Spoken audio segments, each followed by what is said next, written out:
Ladies and gentlemen, welcome back to the Mittcast with all of our participants this time. Colby, how was Mexico? My leg is still in a cast, Yeah. and I'm peeling like a snake, or an iguana, or Godzilla. I feel like it's one of more those is true. iguana-esque. One of those is See my true. arms? Guys. He's just evolving. You see that? You're surprisingly darker than usual. No, do you see the skin? No, not from No, that it far just away. looks like. I Oh, thought you hold were on, just hold on, tan. wait. I am Oh, becoming a new person. he is. He's I'm evolving. becoming Colby He said, "New year, with new a me." C. Anyway, All right. welcome back. Today, we're going to be looking at the Detroit Red Wings. Now, not just this season. If you look at the Red Wings' success, especially this year, it can all be attributed to one man, Steve Yzerman. Dylan Larkin. Alan. You better go to jail. Dylan Larkin. Yeah, when he's not being cross-checked in the head and knocked out, or punched in the hip with a brick, or having his Achilles ripped out by a chihuahua, or I think the true savior of the Red Wings is Jared Goff. I think it's Aiden Hutchinson for downing a beer. what Yeah. a champion! That was by the that way. was awesome. Pulled the horn, broke it, and then chugged a beer in the press box. Genuine champion. What else are you gonna do? I don't know. Probably not break team property. He's rich. He's It's fine, dude. he's having a great time. But Steve Yzerman is the main reason this team is where it is. But how did we get to this point? How did we get to Yzerman building what is soon to be a Red Wings dynasty? I'm calling it. Well, first you got to start with the French settlers in the Michigan region. All right. Well, let's Fort flash a little Detroit. more forward than that. A little more forward than that. Steve Yzerman took over the team in the beginning of the 2019 season, and he was left with a whole heaping load of trash from former GM Ken Holland. Now, we went over a little bit of Steve Yzerman working under Ken Holland and then wanting general manager position in a previous episode. If we haven't, short recap. Yzerman retired as a player from the Red Wings, I believe after the 03 season, either that or immediately after they won the Cup in 02, and went into a front office position training under Ken Holland, who was at the time general manager of the Red Wings. When Yzerman felt he was ready for a full-time general manager position, Holland was offered a position as president of the association under former owner, current owner's father, Mike Ilitch. AKA a promotion. Yeah. And Holland said no.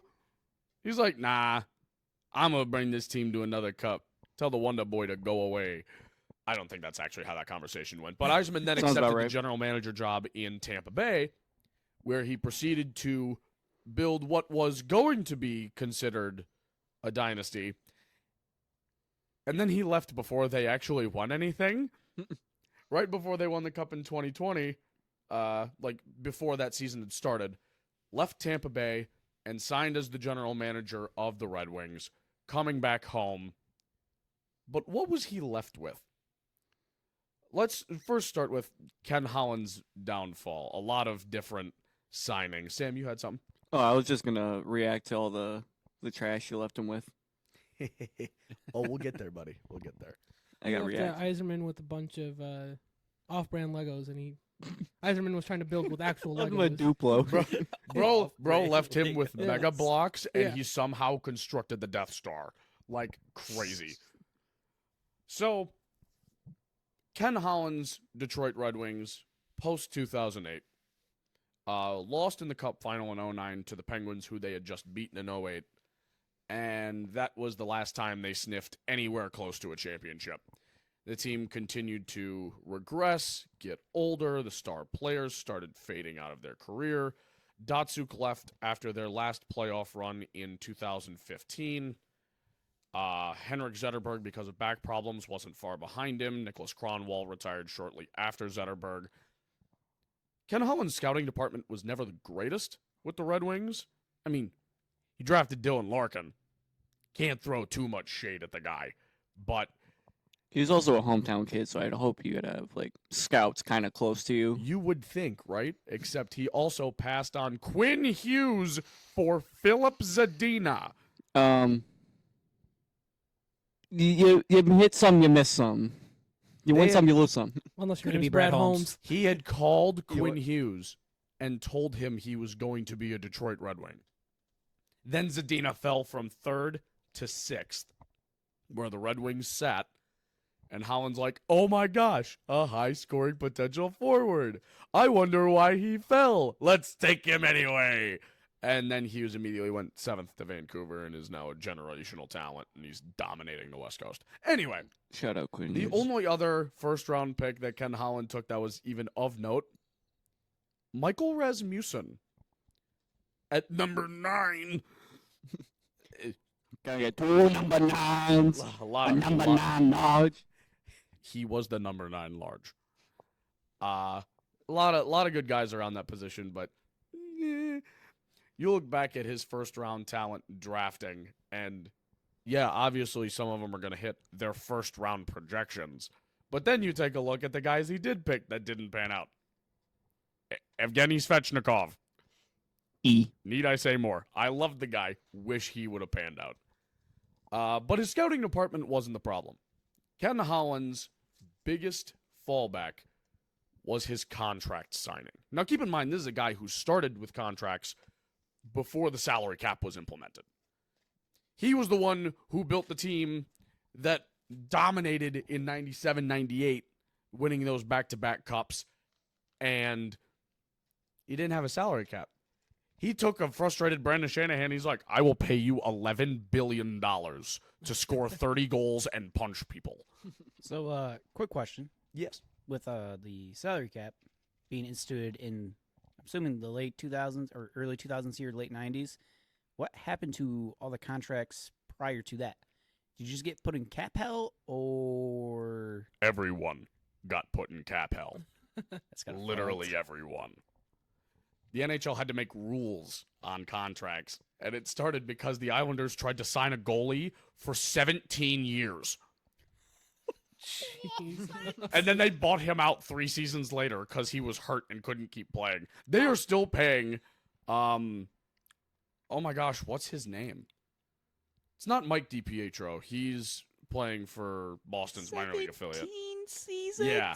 Dude, dead ass Bobby Bonilla right there. Yeah. 17. I could be wrong. It might have been 15. I know that the Devils tried to sign Ilya Kovalchuk to 13, and the NHL's like, my brother in Christ, he is 30. Stop it. And then he played 2 seasons of that contract and ran away to Russia. It was great.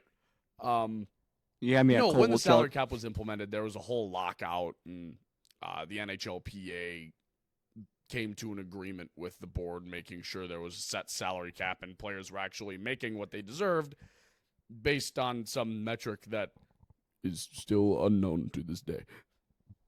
Nice. Regardless, Ken Holland was a master at signing players for far more than they were worth because he didn't know how the salary cap worked. For example, Darren Helm to a $3.85 million a year contract, not bad, for 5 seasons. So I actually do have a question about the salary cap. Okay. What's the penalty if you go over it? Yes. There's no written rules. Gary Bettman and the board just get to do whatever they wanted. Like in baseball, there's a luxury tax where like you have like a slight overage. Then after over that, you have to like pay like a shit ton. Like, is there like fines? Anything? I don't know. No one knows. No one's gone over it. It's all since? behind the There are doors. there is supplementary discipline. That is the written rule. The Bro, they NHL just can do take you out whatever back they in- want on a case-by-case basis. I mean, that Not makes a league. Zach, do we know the penalty for going over? Because we know like the Saints have always been cap hell, but what would ever happen to them if they weren't able to fix it? I believe it's a luxury tax situation. I might be wrong about that. I don't know if we've ever seen that in the NFL yet. No. Yeah, when it comes to cap rules and suspensions and supplementary discipline, the NHL goes on a case-by-case basis and does whatever they want, and it's garbage. because the consistency doesn't exist. Yeah, I would imagine it's a luxury tax. I know the NBA is a luxury Yeah, tax. I know that. I'm not sure about the NFL now that I would imagine it has to be like forfeited picks. That's like You would think so, biggest like thing they've ever really no, done. it might be for because the whole 49ers and the mismanaging books, they just lost picks. Yeah, so I They would were assume like it's late round forfeiting picks, but they still lost picks. Yeah. right? So, as I had mentioned, Darren Helm, $3.85 million, not bad for what he was at the time, I think. But keep in mind, he signed this contract at 29 years old, and it was a 5-year contract in the NHL for a depth forward. That's dumb. Danny DeKeyser, who was good for all of about 7 seconds, $5 million a year for 6 years. How old was he Because- when he signed? I think like 26, 27. Not a terrible. Not terrible. They but took him because he was from Western Michigan, and they're like, "This is a guy." That was it. That was Hometown the guy. logic. Hometown guy. Another quick question here. Yeah. What is like the typical like what's the NHL draft? Not draft. Sorry, salary cap. Because like the NFL is at almost like 250 million at this point, maybe a little higher. The current salary cap right now in the NHL, I believe, is set at 83 million. Okay, I'm just trying to scale it to what I know from Right. the NFL. It sounds like the NHL for the last what feels like a decade has been talking about next year the cap's going to go up by a couple million, and the players on superstar deals, you're going to be able to support them better. It's going to be great. That actually is set to happen this coming season, where it's going to go from like it's either 83 or 86 right now. I don't remember. It's supposed to look just under 90. So a decent jump, but yeah. So, one of my favorite stupid contracts, Kyle Quincy, $4.25 million, only a 2-year deal, but a third pairing defenseman. And you look at that number and you're like, oh, it's not bad for 2 years. Holland did it twice. That deal for Kyle Quincy, after the first one, he's like, fuck it, run it back, do it again. For no reason. He didn't live up to the contract the first time, and they're just like, yeah, free money. give you the money. Would you say the shelling out the contracts and not necessarily building through the draft was his not refusal, but his wanting to hold on to the playoff streak and not wanting to commit to a rebuild? Like That's all it was. like a refusal to change, pretty much. Refusal Yeah. to change, yeah. It really, really went downhill from like 2013 onward, where the team was a first-round exit. They would have a really good regular season or a regular season that barely saw them squeaking in, either one or the other. It was never in between. And then they'd get to the first round and get killed because they're old. Or they were too young and inexperienced, but thrown into a position where they were never meant to succeed. Thomas Yurko. Fuck, I wish that guy had done something. On that piggyback, the last bad contract I have was a free agency deal. It was the off season right after Datsuk had retired. And Holland's like, it's all right. We're going to get back in the first round. Everything's going to be great. But we need a second line center. Franz Nielsen. First of all, who? Brother played like 3 seasons in the Islanders system.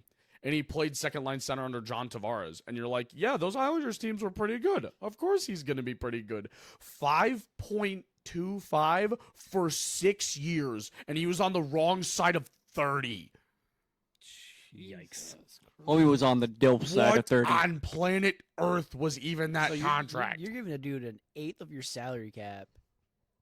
You're Or no, a 16th of your salary cap on the wrong You're- side of 30 for 6 years. Welcome to the Ken Holland sweepstakes, baby. You are a Detroit Red Wing. It's like, dude, it was so silly. So, by the time Yzerman takes over, there are so few pieces to actually work with. There was a little bit of contract dumping. I think immediately he bought out the contract of Justin Abdelkader. Like, that was a big one. I think he was making... Too much. At 29 years of age, Justin Abdelkader was given a contract from Ken Holland that was $4.25 million a year for 7 seasons. Brother punched people in the face.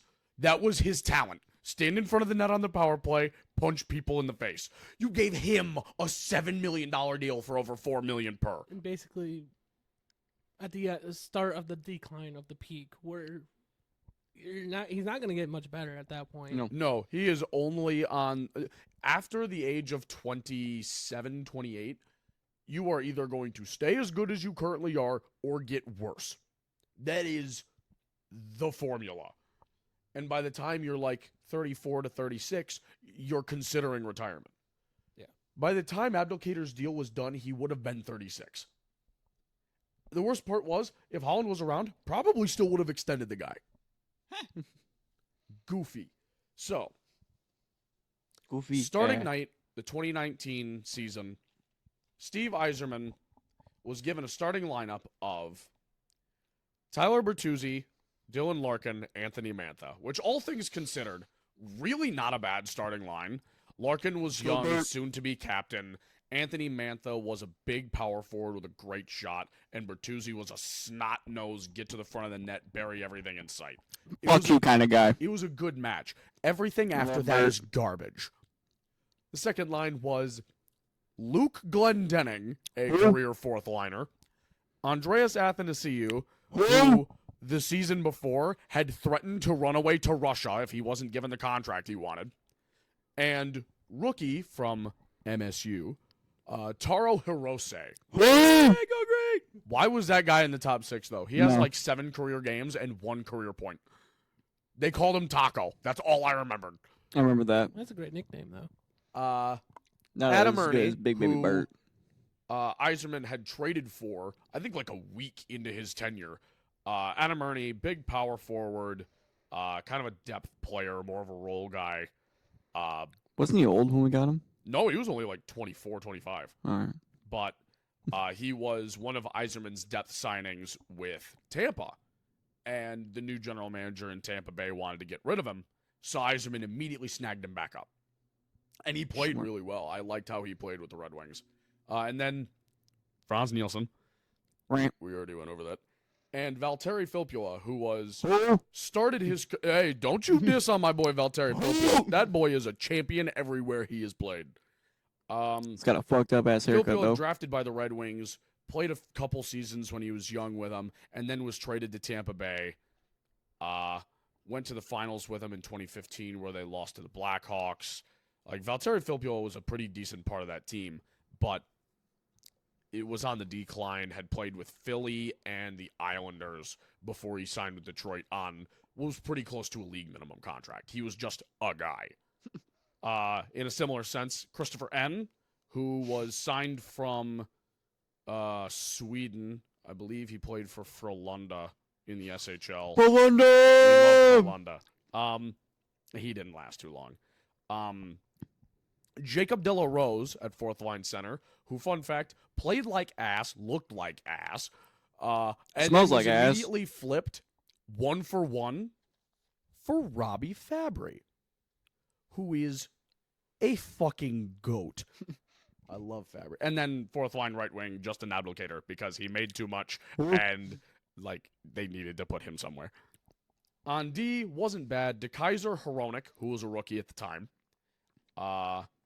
Nemeth, who was a free agency signing, pretty cheap, with a veteran Mike Green, still played relatively well.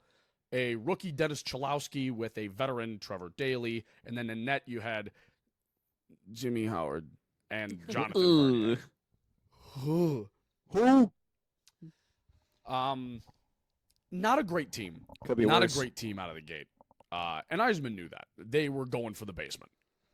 But Yzerman almost immediately started making some moves. First, I think 2 seasons this is recording, either 2 or 3 seasons. Guys that he had acquired through trades. Robbie Fabry, who we already mentioned. Goaltender Eric Comrie, I believe was a waivers pickup and played quite a few games for us. He was young. He had good potential. Depth defenseman Alex Biega. Depth forward Brendan Perlini, who I didn't like the deal at the time because we gave away prospect Alec Regula, who's now like a defenseman with Chicago and does pretty well. No, he might be with Boston now. Either way, we gave him away. I wasn't super stoked on it, but Perlini didn't play bad out of the gate and then totally fell off a cliff. Sam Gagne, depth center, Mark Stahl, and he was making a lot of money at the time, but the Red Wings needed to hit the cap floor. And we got a second and a third, I think, for taking on his contract. It was Mark Stahl, a second, and I believe a third. It was a conditional third, I think, for like future considerations. There might have been a guaranteed seventh in there. That was.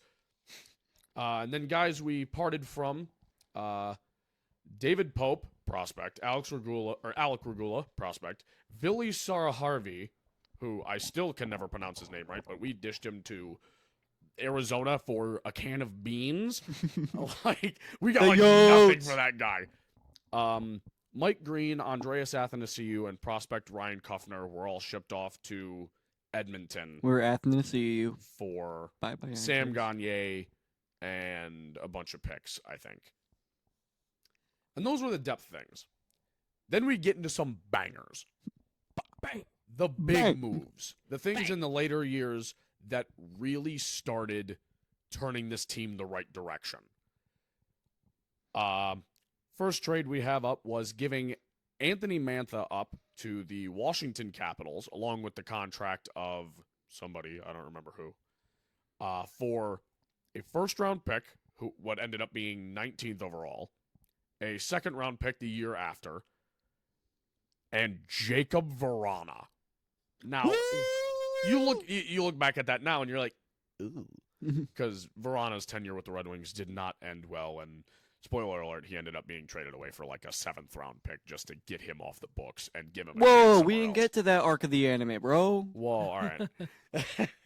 But when Verana came into Detroit, it was a big deal. This is a guy who fully idolized Pavel Datsyuk growing up. Played a lot like him.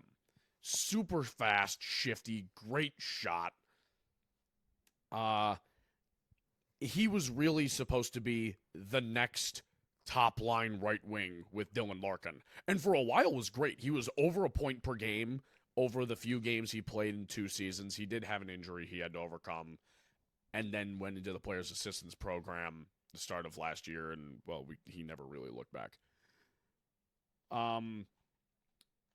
Just kind of sprint firing off some picks here. We ended up getting Nick Leddy from the St. Louis Blues. I don't even remember what we gave up. It was... Nope, I don't have that listed. We ended up getting Nick Leddy. I think it was for like a 2nd-round pick or something. So, a washing machine. Yeah, pretty much. I don't think St. Louis used that pick to pick anybody. I think they immediately traded it somewhere else. After a Calder finalist season as a goalie, Eisman went and acquired Alex Nedeljkovic, who... Big man. Fuck. He deserved better defense. He should still be a Red Wing. I will die on that hill. We ended up trading the 1st-round pick we got from Washington with a 2nd to move up and select Sebastian Kosa, current big man in net with Grand Rapids, only 21 years of age, and he looks to be a fucking stud. I remember that draft. Ville Husso, we ended up doing the same kind of thing we did with Nedeljkovic to get Husso. And then a couple of depth guys, Oscar Sundqvist from St. Louis, Jake Wallman from St. Louis. Yes, sir. Klim Kostin, and we ended up taking on his contract as a benefit for buying out Kyler Yamamoto from Edmonton. What a name. Dude, Kyler Yamamoto, hell of a name. He's playing with Seattle now, his hometown team. Doing pretty good. I'm happy it worked out for him. Jeff Petrie, as kind of a takeaway from, I don't even remember who. It might have been, I think he went back to Montreal for about 6 seconds. Then Montreal dished him off to us for Gustav Lindstrom. It was a goofy trade. And then the big name, Alex DeBrincat. Go. Woo! The cat! Well, that's going to have to be edited so hard. Either that or you just blew out the mic. Fuck it, I don't care. The big cat himself. He carried me in fantasy. Detroit Kitty Cats. The Detroit Kitty Cat. Detroit animals, Kit Kats. They go crazy. They go hard. And the wheel, right? It- And the tire, right? Sure. Anyway. Sure. Sure. It kind of looks like a cat. Half of the car part teams go crazy, I guess. Yeah, I guess so. Sorry, Pistons. And in addition to all of that, we ended up getting 3 first-rounders, 4 second-rounders, a third, 3 fourths, and the 1 random 7th we got for trading away Jacob Verana. And the guys we got rid of were Mantha, who had potential, didn't want to play here. He No. was complaining that we weren't cup contenders in year 2 of the rebuild. Shut up. Go away. Not upset we lost him at all. Inconsistent as shit. Jonathan Bernier, who was just a contract going the other way to Carolina so we could get Nedeljkovic. Troy Stetcher, free agency acquisition, ended up going to, like, the L.A. or something. I don't even remember. Nick Leddy, who we had gotten from St. Louis. Oh, no, we got from the Islanders. I keep messing that up. Got him from the Islanders, traded him to St. Louis for Oscar Sundqvist, Jake Wallman, and a 4th. And what a fucking trade that was. Luke Witkowski, one of my favorite players to list off, because he's called the Holland native. He's from Holland, Michigan, and he made a professional hockey career literally just beating people up. Hell yeah. He was signed as a 4th line love it. enforcer plus sometimes 7th defenseman because he could do both because he was never good at either. He was put on the ice to hurt people. And what a beard. Darren McCarty, God, but not quite. Not even close, but I still love Witkowski. Witter was a hero. The Traded team away version of Darren McCarty. 4 draft picks. Jacob Verana, just to get him out. Philip Hronik, who went out to Vancouver for a 1st. And Tyler Bertuzzi, who went out to Boston for a 1st, which we then flipped around to get DeBrincat. Dominic Kubalik, part of the trade to DeBrincat, just a roster spot, making sure they hit the cap floor. Gustav Lindstrom going out for Jeff Petrie. And this one kind of hurts a little bit. There are 2 draft picks we traded away that ended up being decent players. I'm not blaming Yzerman because who knows if he even would have picked these guys. But we sent away the draft pick that became Wyatt Johnston for Dallas, who, as an under 20 player, just scored his 30th goal of the season last night. Hell yeah. He's really good. And the pick that was used on Atu Ratu, who right I now love isn't that really. name.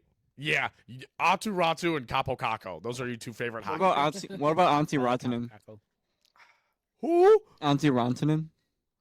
You mean Antti Ranta, the goalie? Antti Or Ranta. Mikko Rantanen? Both. Which one do you mean? Listen, they're Yes. Both. Yes, both. Right now.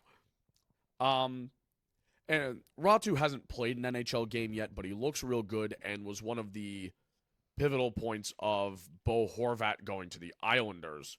Ratu was the top prospect in that trade going the other way, along with a 1st-round pick. And this is where things get spicy. There are guys who are player signings through free agency, and the ones that aren't with the team anymore but had valid runs. Adam Ernie, John Merrill, Bobby Ryan on a comeback. That was amazing. shout out Bobby Ryan. Vladislav Nemesnikov. What a name. Pew Suter and Dominic Kubalik. And the guys who are still with us, this is a fucking list. Andrew Kopp, Ben Sherratt, David Perron, Daniel Sprong, JT Compher, Shane Gostisbehere, Christian Fisher, and Patrick Kane. Patty. Patty Kane. Showtime, baby. Showtime King. Now, I know a lot of those guys were all of the names I just listed were either last year's free agent signings or this year's free agent signings. And, of course, they're still on the team. They just got signed. But they are big pieces. We're talking top 4 potential defensemen and top 6 potential forwards. They are big names that aren't just filler. They're on decent contracts. They're not bloated. They produce for this team. They're played in the right role. They are really good producers for this team that where the Red Wings don't currently have a player drafted from the team to fill out a position, these guys will come in and they make an impact, especially Patty Kane up top. And surprisingly, Christian Fisher in the bottom 6. I have absolutely loved his play this season. I might go cop me a Christian Fisher jersey. So that's the team. And then personnel changes. Dear God, there were a lot of them. We gave up on head coach Jeff Blashill because what even was that? Like, as a fan who watched most of the games in his tenure, most forgettable face in the franchise. God, that guy was worthless. He's with Tampa now, though, as an assistant. Shout out. Speaking of assistants. Shout out Tampa, too, taking our sloppy seconds. Yeah, I know, right? And swapping it with something better. We immediately got rid of Jeff Blashill, who took the job of former assistant and now Detroit head coach, Derek Lalone. He was a 2-time Cup champ with Tampa Bay, 2020 and 2021. Basically ran their power play. He was amazing. Their assistant coach now is former Colorado Avalanche and NHL vet Alex Tanguay. He's been doing great. Was he one of the guys that I think Rowan he was spot? just after the rivalry. Fuck. Yeah, like he wasn't. He's not an Avalanche player that we hate. He's a pretty decent guy. We love all Avalanche players. No, we don't. No, we don't. Yeah, I wouldn't go that far, Chief. I like the current Avalanche players. Mm, Once Once a rival- Ross Colton might catch hands. I don't know. I mean, besides, once a rival, always a rival. There you go. but Cale McCarr. Our other assistant coach, Bob Bogner, former head coach of San Jose in Florida, as an assistant coach, has one of the best power play records in the NHL. Like, the guy was never destined to be a head coach. He's a support role guy, and fuck, he does a great job. He has been amazing. Those are the behind the bench changes of notable names. Now, front office. I don't want to say that the Red Wings are kind of becoming a boys' club, because the term boys' club implies that the guys who are there used to play but also kind of don't deserve to have the spot. These guys deserve to be where they are. It's very to bring it over to something that me and Colby can relate to. It's very much the way that the Lions have built the organization, bringing in a lot of former players, not just for the Lions, but just former players in the NFL. Like, if you look at the coaching staff, majority of it is Like Ba- every position player Yeah. was once a notable NFL player. you got Chris Spielman in the front office working. Who's Right. going to know Lions best legend. other than the guys who have already done it? Right. It's an experience type. Plus, boys club does kind of have like a negative connotation that like any women there will be sexually assaulted. But that's I'm just Can saying. we go one Oh, episode my. without you saying some out of pocket shit? No, Elevator. Please, for the love of God. impossible. Welcome back to elevator music. I'm not putting it in this time. I'm just saying. Oh my god. The We world were- gets to For live. all the just fans having at a home, good I time. apologize. The world gets to live with We're- Sam's negligence. If we have to deal with it, so do the fans. just having a good talk about how two of the organizations are built in Detroit, and then Sam went, yeah, but sexual assault. You bonehead. When I hear the word boys club, that's what I think. Absolute Unfortunately, bonehead. Well, let's put a positive spin on that. We're New a Vice good boys club. President of Hockey Operations, Nicholas Lidstrom. fuck yeah. Dog. Big man. The two Big big man. names on the ice for the longest time are now two of the biggest names off the ice. And that's huge. The organization already loved these guys. Yzerman is one of the best GMs in the league.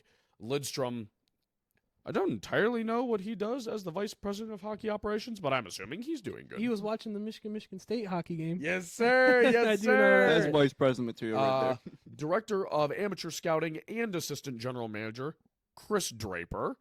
He was Gang. also Hey, at the game watching.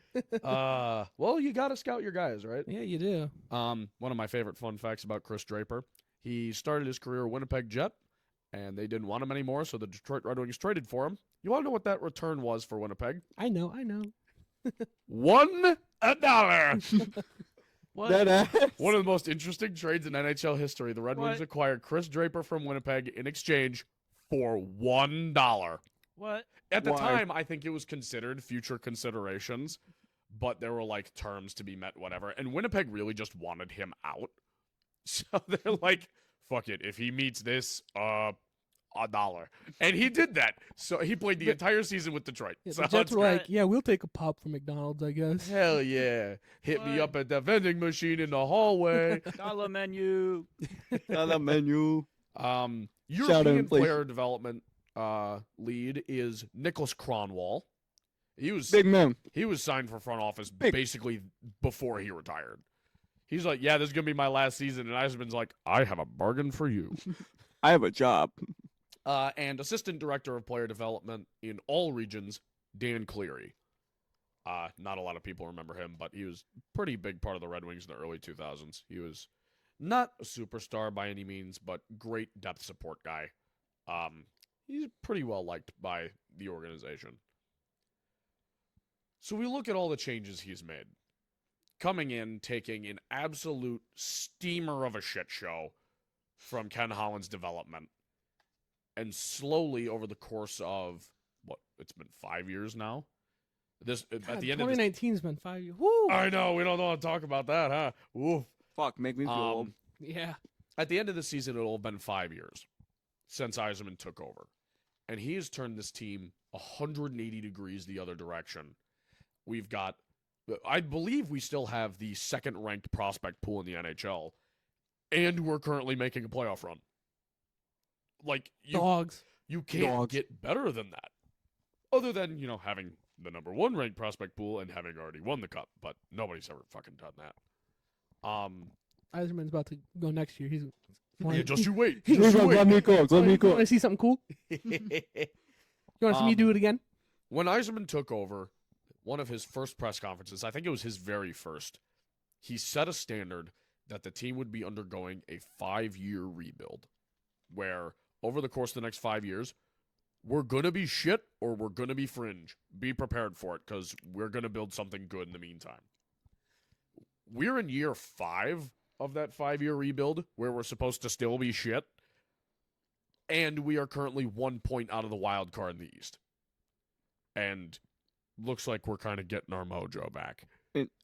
I think we would easily be locked in the wild card if Dylan Larkin didn't get hurt. If Dylan Larkin didn't get hurt, and please, for love of God, somebody rest Alex Lyon. My Yeah. brother plays too many games. I love Lyon. He's never played this many games before. Someone help him. Get this man some conditioning training. Somebody get Huso off IR. If you need Aaron Rodgers voodoo magic, don't care. This man needs help. Get this man a darkness retreat Uh, in DMT. Get him his Kyrie Irving, incense in a dark room. Aaron Rodgers' voodoo magic was just Gaslighting the media. Yeah, gaslighting the media because the spotlight wasn't on him. He needed attention. So Oh, who's this Tua guy? Anyway, pretty everybody much. pay attention to my Achilles. Pat McAfee, please put me on your show, please. I think it's the other way around. Pat and Aaron. Yeah. A little bit of both. Anyway, Yeah, it's a little bit of both, I think, at this point. you I know, think at first Pat McAfee was like, you know what, I'll give the Aaron Rodgers clout, but then it was like, clout is clout, boys. Attention. he's like, I need the attention. So, Aaron Rodgers, if you want to come on Mittcast, just Shout out. Actually, no. Send us an not email allowed. and go No, fuck not yourself. Not allowed. I was No, gonna say he can not take allowed. my mic because I won't be here. I won't be here either. It'd be You a know, lot I would be here just to listen to his rantings.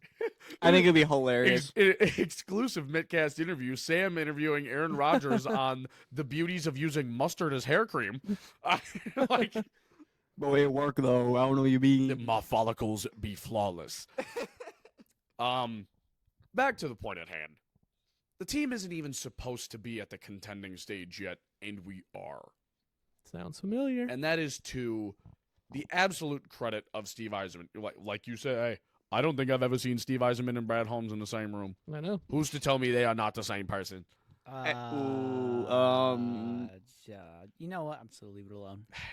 In lieu of having a Sam moment, let's move on. Height difference. There you go. Yzerman's a tall guy. Drip. Duh. There you go. Yeah, you're I mean, right. they're both pretty drippy. Guys, I don't like this. One's a villain for sure. I Oh, love that. facial I hair. love the villain sweater. Facial I hair. need the that's villain gangster. lion sweater. I need it. So, this is a team that can only go up. You take a look at, top prospects still in the system that have yet to blossom. Jonathan Berggren, who might be out the door because he wanted an NHL deal and didn't get one, so he might get traded at the draft. I don't know. He's real good. Still an RFA, so we'll get value from him if he does move on. Elmer Soderblom, 6'8", hilarious to watch on skates, but the guy Mountain. is so smooth. Cross Hannes, a little bit of a depth prospect pick there in Grand Rapids. Sebastian Kosa just broke a couple days ago the Griffins' record for consecutive points by a goalie. Like, they went like 16-0-1 or something like that. Like, it was ridiculous. You got Marco Kasper down there, a couple defensemen, William Wallander, Emil Viro. And those are just the guys who haven't made the roster yet. And the defense is filled out nicely for Detroit. I don't think it's permanent. Like, Petrie and Hall are probably really expendable right now. The forward core has a couple of vets on it that can be replaced in the future, but for the most part, it is guys put in a position to do their job and do it well. And if they get their mojo back before the end of the season, we could very well be witnessing the Red Wings' first playoff berth since 2015. Don't let him get into the playoffs. Oh, don't let them sniff it. Because Don't they do do it. Let him damage. slip it. Don't let Detroit host a home playoff game again this year. Don't let them do We'll it. be shouting. Patty Kane's finna hit the heartbreaker in front of so many Panthers fans. Ooh. Who would we be chanting at a home Red Wings game in the Jared playoffs? Goff. Yeah, probably Jared Oh, Goff. Jared Goff. Realistically, if it's red, maybe Patty Kane. I could Maybe see Larkin. Patty Kane, Yeah. Larkin. There's a lot of Lion chants. I know if Husso is in the lineup, every time he makes a save, it's Husso, Husso. It's electric. There are a lot of guys you could cheer for on that team and a lot of guys that the fans get a lot of love for. But, that's to be determined. TBD. I mean, the East right TBD. now is a complete garbage shoot. The only team that's consistent is Boston. The Panthers are 2-7-1 in their last 10 games. The Leafs are doing something, I think. I don't know. Austin They Matthews vibing. is going to score 70 with Mitch Marner in the retirement home. I don't know what happened. Dude, he killed me. John Tavares is third line center now over there. What's going on? Washington, their streak is kind of right now because they won a few in a row and then lost 2 straight. Don't really know what they're up to. The Islanders could be doing some damage right below us. The Penguins, after trading their top line left wing, are somehow 2 points out of the wild card. Like, they're right behind us. I don't know what happened. Mhm. They were like 10 points out at the deadline. Whoa. Buffalo's up there still. Philly is falling down in the Metro. Looks like they're going to be overtaken by Washington, if anything. Looking ahead, we have no idea what the playoffs could hold. But if the Red Wings are in it, not only do we have proof that Yzerman is ahead of schedule on this rebuild, which all 4 of us in this room know, they already are. Mhm. Like, they're already stacked. The eyes up land. The eyes up Yzer plan. plan. Look at that tattoo. Please do. That would be If they the best. if they win the cup, I'll get an Iser Plan tattoo. I'm with it. If they win the cup this year, I'll get an Iser It'll Plan be tattoo. Trust the Yzer plan and then banners right below it of the years they've won because it'll start a dynasty. You just Yeah. got to start collecting them. Like the Collect- Infinity Stones. You just collect all of the Red Wings championship Like banners. their badges. Yup. Pokemon badges. Gym badges. We really just got to wait and see what the rest of the season holds and what the off season holds because right now, the only big name guy that's on expiring deal other than some RFAs, the UFA guy, is Patrick Kane. He signed for $2.75 for 1 year. Really cheap deal for what he's delivered. He's, I believe, still over a point per game with the Red Wings. He's going to want more than that. The Red Wings might have to move some assets to do that, but they've got young guys to call up to fill in roles. It could be fine if we decide to bring him back. RFAs, Moritz Seider and Lucas Raymond,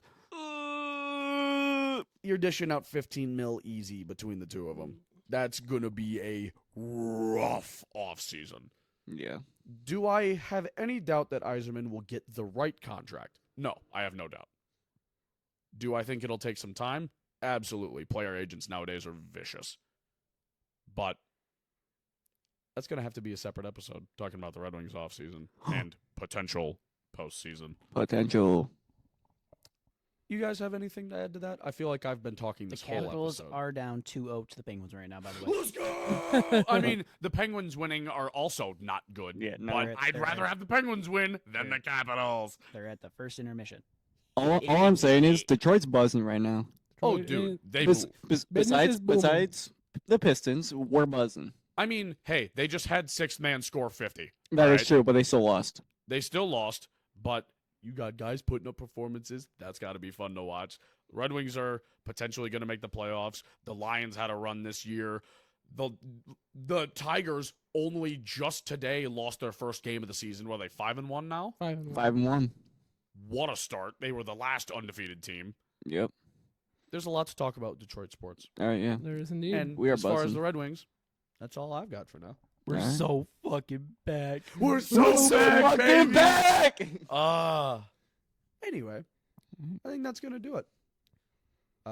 Anybody have anything to add? Let's go Red Wings.